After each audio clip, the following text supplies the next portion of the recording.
Painting an autumn landscape can be difficult at times because there's so much color out there.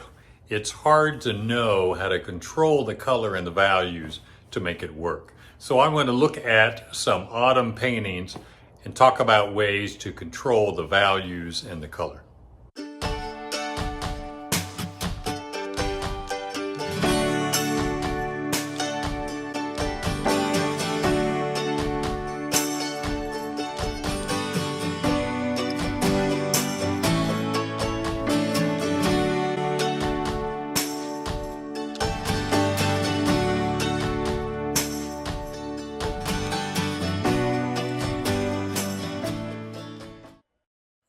So painting landscapes in autumn can be a lot more interesting than painting a landscape in the summer, where you're looking for any variation of green. Everything turns green. Grass, the foliage, the background, and we're just trying to figure out variations of green to create some interest. In the autumn, you don't have that problem. You've got sometimes too much color, but a lot more interesting in the autumn with a lot of color. But there's three things that we need to remember because the color can get away from us and it can cause a lot of problems. So three things to remember. First one being color harmony, because in the autumn we can really be hit with all this color screaming at us. We have to make sure that the painting doesn't become garish. And number two is simplifying the values and paying attention to the values. Again, because the color's so strong, we can focus on that, lose the values. Sometimes we see too many values and the dark shapes get lost, and we end up with just flat, very strong color paintings that don't have any depth to them. So simplifying values and making sure we're giving the foliage some shape. And number three is temperature control. Because we're using so much yellow, yellow-orange, orange, red-orange, yellow-green, everything can become really warm. You end up with a really hot-looking painting. So looking for areas where you can have cooler colors to make things jump out. And this painting here by Victor Higgins, early Taos painter, this has all three. It has good color harmony in his foliage, although there's a lot of yellow, yellow-orange, yellow-green. He has kind of a harmonizing color that runs through it, through the grass, through the trees. It's not just a straight yellow and a straight orange. There's kind of a yellow that runs through it a little bit on all sides. And everything is just slightly muted, which is another way to create harmony. A little bit of violet in all the bright yellow, yellow-oranges. Not enough to make it look cool or to make it look gray. It's still very strong, but just a unifying color that mutes it ever so slightly, but still looks sunlit. And then the shadows too, while very cool, has a little bit of that yellow, yellow-orange running through them. Even in the background, muting this blue or blue-violet with just a touch of orange unifies it with the foliage. It still separates. It still creates that strong color temperature contrast, which you want. I really like the feel in this painting of yellow-orange and blue or blue-violet. I mean, that's really strong here. I mean, there's a lot of green in it as well, but primarily what he's after is that temperature or complementary contrast of orange and blue, or yellow-orange and blue-violet. And it's got that really well here. So I have some paintings here to look at, and we can talk through those three things that we want to look for. This is a painting by W. Herbert Dunton, another Taos painter. And here he's got, again, very warm trees, but then keeps the background mountains cooler. You got the lighter violets here, the darker blue, blue-violet down lower, and that really contrasts value-wise with the yellow tree. Plus, it introduces a lot of cooler color and keeps the painting from becoming too hot overall. And then color-wise, he's got color harmony, although he does have, really strong yellow foliage and yellow-orange. So there are some times where I do want the color to jump out of the painting a little bit. I want it to really draw your attention And that's what this tree does here. It's pretty strong, but he does break up the color with yellow, some yellow green, yellow orange, and that varies it a little bit, but it still stands out.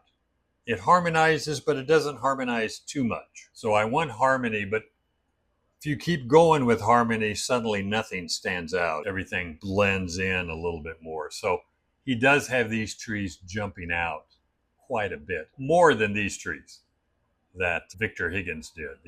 These are slightly muted, not so much here. He wants those to really stand out. And good value contrast in this tree. It's not flat. He's careful to use a real light yellow, yellow, orange, yellow, green, and a dark yellow, green, yellow, orange, and so on. Probably adding a touch of violet to the yellow and yellow orange to get it darker and a little bit cooler. If I want a shadowed yellow color, I don't want to add blue to it because it'll just turn green. I can add some blue to it, but violet to blue violet is better, and I think that's what he's got in here. Obviously, there's green in the shadow because there's also light yellow green in the light area too. Now here we have a painting by T.C. Steele. You can see the date down here, 1922. He was an artist from Indiana and painted late 19th century, early 20th century. And here you have an autumn scene that is harmonized with a little bit of the violet that you see in the background trees added to the yellow oranges, and a little bit of the orange added to the violet.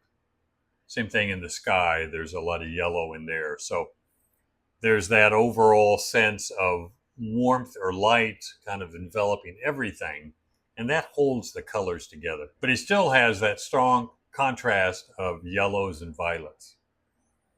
And he's got the greens down here in front. But it doesn't get too hot because of the depth in there. Plus, some of the shadow in the foreground trees gives you a cooler color that adds to it. And here's a painting by Maurice Braun. You can see the reds and oranges really stand out quite a bit. Same thing with the blue water. So not as much harmony here, but along with the stronger colors in this foliage, he's got some grayer areas. The bare branches are a cooler gray, some warmer grayish yellow greens, some gray in the grass. So there's spots of gray around the painting that kind of offset some of the stronger color. But my guess is these strong yellows and oranges are still muted with a little bit of something, whether it's a blue, blue-green, green, some kind of slightly cooler color is added to it. Not much at all, but enough to kind of harmonize it. And you can control that. You can add a lot and have an overall more muted painting, or just add a little bit and the colors will still stand out. They do stand out quite a bit, the foliage, mainly because of the stronger or more grayish muted colors around it. So he doesn't have all the colors straight from the tube. He's got some gray, more muted, neutral colors that allows the red and orange foliage to really stand out. Another way to get color harmony is to have a limited palette. So if I have a primary palette, let's say a pure primary palette of cad yellow light, alizarin crimson, which would be the red, it's technically a red violet, but that would be the red, and then ultramarine blue, and then white. I can mix everything I see here with those colors, and they'll harmonize because most of the colors will have all three in it. And the colors that I want to stand out more will just have two. But I wouldn't have any of those three colors be just a pure color. Like I wouldn't put just white and blue in the water or the sky. I would add maybe one, maybe all three colors into it. But I can control how much. So I can still mute it slightly, but keep the color pretty strong. Or I can mute it quite a bit and let another color next to it really stand out. This has great color harmony in it. And a lot of cool and warm colors. So it's not all real hot and good value contrast. This is a painter by the name of Clarence Gagnon. Here you can see autumn with backlighting. The lights filtering through the trees. Very strong, even in the shadows, but a nice combination of really warm colors and then the cool colors over here on the left in the boat, probably some black, which ivory black is a very cool kind of bluish black that really contrasts value-wise plus temperature-wise. And using the value contrast here in these trees of the darker yellow-orange and the lighter yellow to show the light filtering through. And I like that really cool blue smoke against the yellow-orange trees. So that temperature contrast is real important here. It's showing the shadowed areas and the sunlit areas, and then a lot of areas that are being filtered by the light. So you have some warmer shadows here, but not as warm as the bright sunlit areas. And this painting is by John N. King. He was an early American Impressionist, started out more as a tonalist, as you can see here. Later, his colors became brighter. His palette was more pure colors than so many earth colors. But everything here is slightly muted. The reds are pretty strong though, but the colors around them are more muted. But there's probably still some kind of color in that red to mute it slightly. Otherwise, it would just jump off the canvas. It looks pretty strong because he's tempering or knocking down the colors in the surrounding trees. But very good value contrast here. Not a lot of use of cooler color. Cool in the sense that we think of a lot of blues or violets. There are some violets scrubbed around in here because there's so much red foliage. But he's not putting a lot of straight blues and violets in there to really offset the reds and oranges because he wants a more muted color or muted painting. Now here's a painting by Franklin Carmichael. He was a Canadian painter. Really a lot of color variation here, and there's a lot of value change within these trees of the orange and yellow green and pale yellow, all very warm with the sky holes of the blue showing through. So it has a lot of that warm and cool contrast. Same thing with the darks down in here. A lot of cooler colors, cooler sky, and that really allows the orange and yellow greens to stand out. But everything is still slightly muted. Nothing is straight from the tube, although it's tempting to do that with all the colors that you see outside. One thing you can do when you see really bright colors and you want them to stand out, you can block them in very strong, almost straight from the tube, like white and orange, white and yellow and orange. Then as you paint the other colors around it, you can always mix right on the canvas a little bit of the complementary color into the yellow-orange. And that will mute it slightly, but not everywhere. You can kind of scrub it around in some areas. So you're doing some mixing right on the canvas as well as mixing on the palette.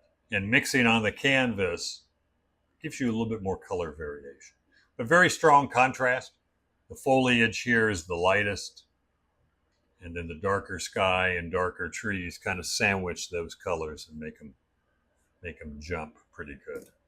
So another Victor Higgins, really nice painting. This is about the only place where there's yellow-orange. Everything else is a bit cooler, greener, so the yellow really stands out. Again, slightly muted. And controlling the values, it goes from a lighter to a halftone to a dark, and then a real dark accent. So using values to show a lot of form on there so that it doesn't go flat. We can get caught up in the color so much and lose the value contrast.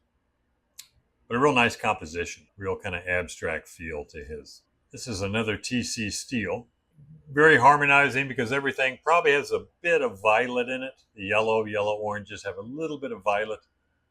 And then there's a lot of blue violet in the background and the bare trees behind the foreground trees. And they're slightly muted. So a little bit of orange in them and a little bit of violet in these foreground trees up front. And playing off that contrast of the violet in the background, the violet trunks, and the yellow-orange foliage.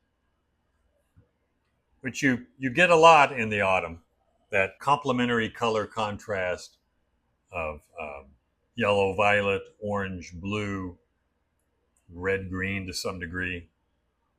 This is another Victor Higgins, a nice backlit scene in Taos. Values are really nice, but it has that yellow, orange, blue, complementary, close to complementary contrast there. That purple really stands out. It's not as muted. Could have been more muted with some of the yellow of the foliage in that shadow, but he chose not to. Another TC steel, really nice atmosphere. And everything in the background, even though there's oranges and yellows and greens in the background, it's all tone of violet, almost like you put a layer of violet down for this background shape and then paint into it. Don't think he did that. I think he probably added a little bit of blue-violet to every color he mixed for the background.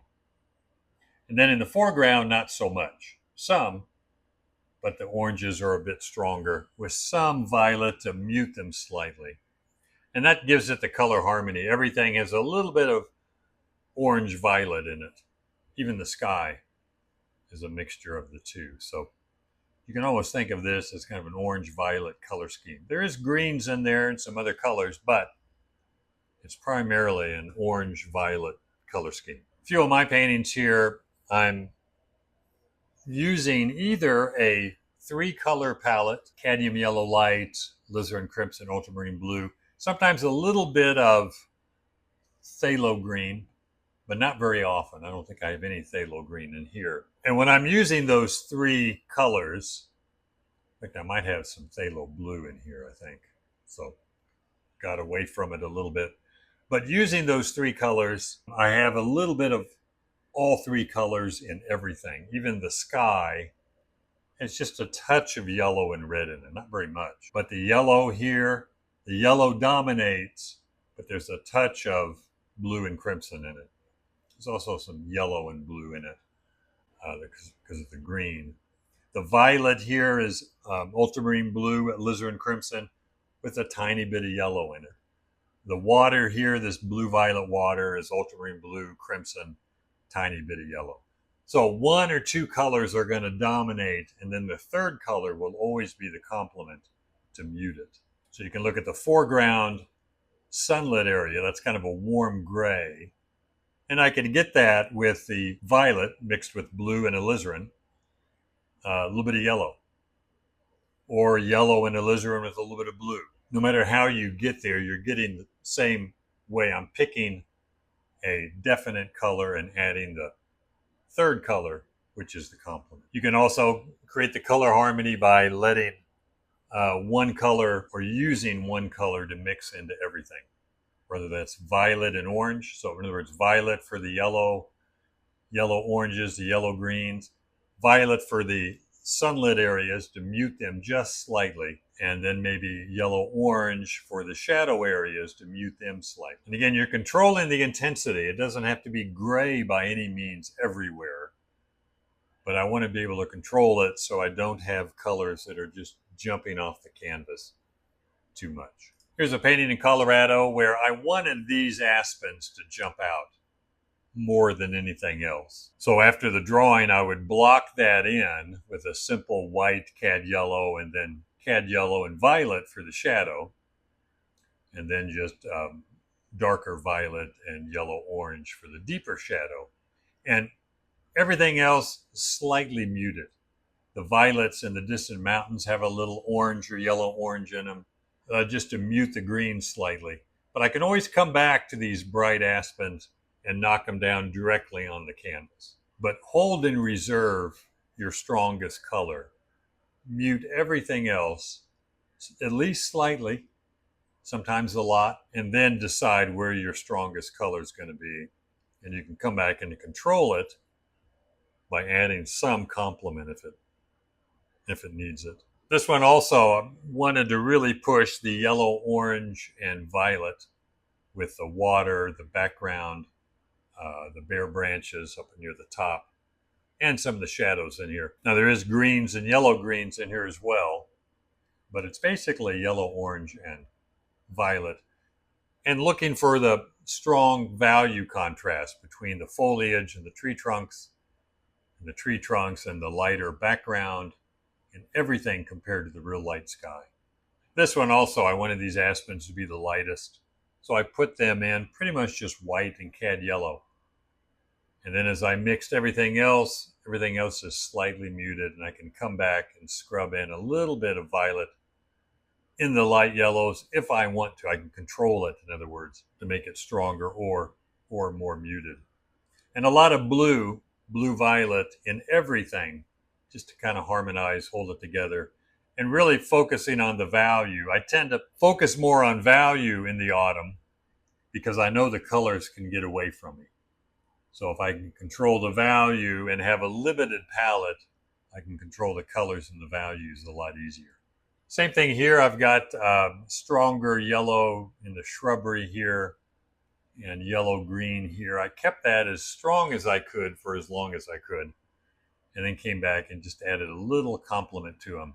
And it doesn't have to mix in totally. It could just be spots right next to the stronger, just spots of real light violet mixed into some of the yellow to make it slightly muted. And generally with the yellow greens, burnt sienna, cad red, medium, just a tiny bit of it added to the yellow greens or greens will help me control that color a bit more. But I have a variation of green. I can mix up a large pile of light green, like yellow green, and on one end of it, one end of the pile, I could add some orange. The other end of the pile, I could add a little bit of alizarin, some violet.